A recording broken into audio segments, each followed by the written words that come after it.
Hello అందరికీ. నేనైతే షాప్‌కి వెళ్ళినప్పుడు ఈ ప్యాకెట్ అయితే తెచ్చాను. గులాబ్ జామున్ ప్యాకెట్.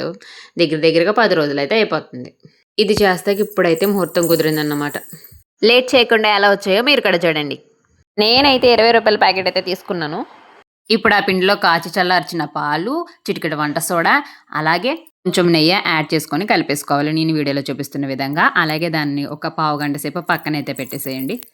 నేను రూ. 20 ప్యాకెటే తీసుకున్నాను కాబట్టి, ఒక చిన్న కప్పుతో పంచదార తీసుకున్నాను. అదే కప్పుతో 2 గ్లాసులు వాటర్ అండ్ అలాగే ఒక యాలక్కాయ ఏసేసి షుగర్ సిరప్‌నైతే రెడీ చేసేసుకున్నాను.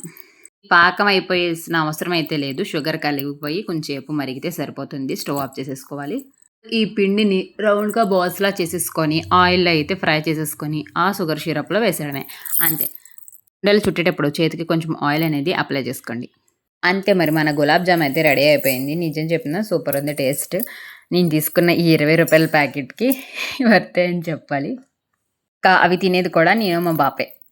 మీకు ఎప్పుడైనా స్వీట్ తినాలనిపించినప్పుడు ఇలా ఒకసారి ట్రై చేయండి. టేస్ట్ అయితే సూపర్ ఉంటుంది. గులాబ్ జామున్ అంటే ఇష్టం లేని వారైతే ఎవరు ఉండరు గదా! మీకు వీడియో నచ్చితే గనక సబ్స్క్రైబ్ చేసుకోండి. ఓకే. బాయ్.